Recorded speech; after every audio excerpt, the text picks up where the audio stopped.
On the other side of the River Plym and the Tavistock railway cycle track is Rumple Quarry. Unlike Cann Quarry, it is deep and narrow.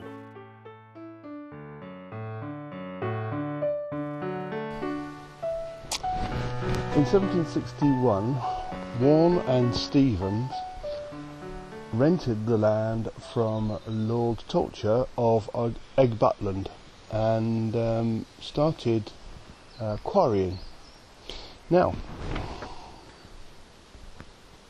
by 1838, this was taken over by Messrs. Kingswell, Conway and Simons, and they lived, well, presumably they had quarrymen living in a cottage just on the entrance to the quarry there. The 1851 census indicated that James Soper was the main quarryman, and apparently he had 13 quarrymen working under him. By 1865 there's still a cottage out by the entrance, but it seems that it may have been demolished shortly afterwards. Now here's the reason. In 1861 there was an accident.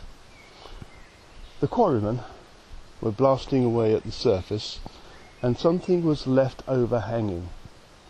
While they were moving the rocks from underneath, the large overhanging rock dislodged and crashed down on them.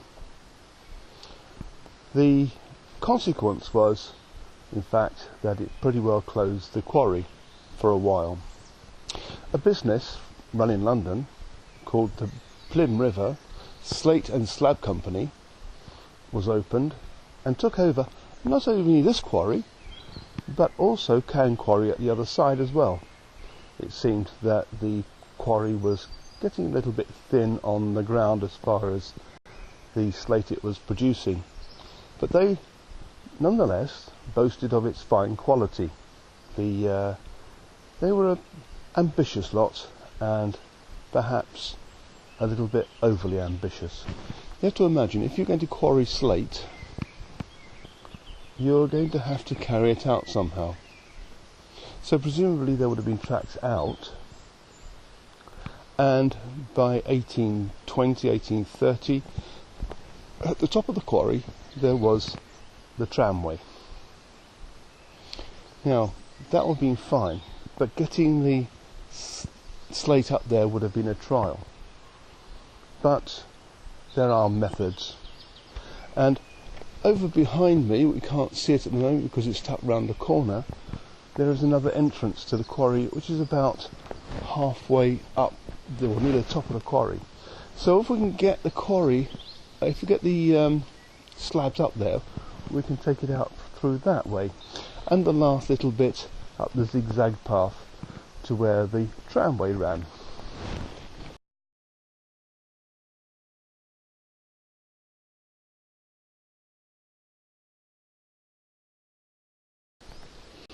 Now, in 1823, the tramway ran down to Crabtree,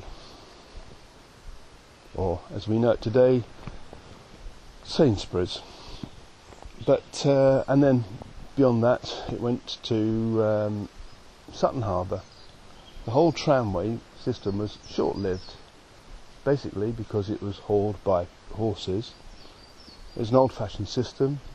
The rail lengths were very short. If you remember, they were about the metre length and fish-bellied.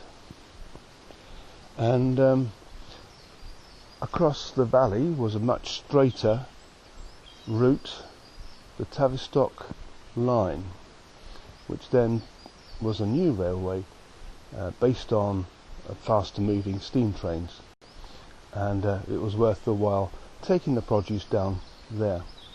But nonetheless, up until 1821 there must have been a way of getting the slabs and the slate out to Crabtree or to where it's going to be exported.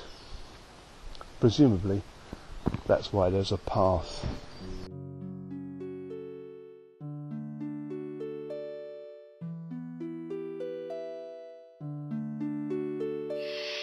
Close by, and at the top of a steep path, is an interesting ruin. An interpretation board indicates that this is an engine house built to house a steam engine to haul up trucks on an incline railway. Possibly, this illustration may reflect what it was meant to look like. Inside, the flues can be seen going underneath the flooring out to a tall chimney that is not in evidence. There's two mysterious gaps in the side of the wall. I have no idea what this does. Was it something to do with piping from the boilers to the cylinders? A few yards away from the engine house is the footings of a building.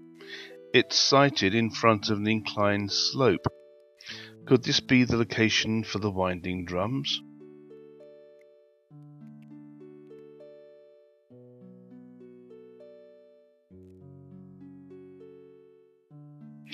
Following the line of the path, the gradient steepens and, with a little imagination, one can see how the rails may have looked. It must be remembered that the Tavistock Railway had been constructed by this time, and the River Plym and Slate and Slab Company wanted to make good use of it. The quarryman's cottage had been demolished to accommodate the incline.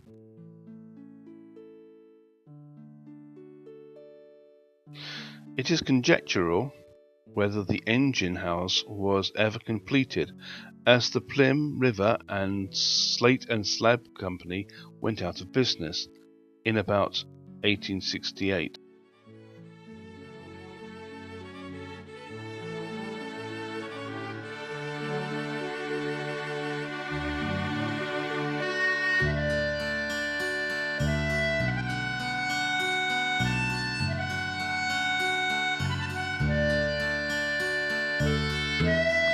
Close by is the massive wheel pit.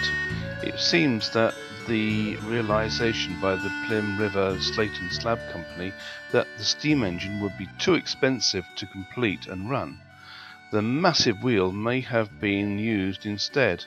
However, the finances of the company were in jeopardy anyway. Maybe this was a white elephant too. Before we move on, although the quarry closed in 1868, after the demise of the Slab and Slate Company, there is some evidence that a man called Edward Gullett worked the quarry until 1907. Thereafter, it was used as a dump for quarry material.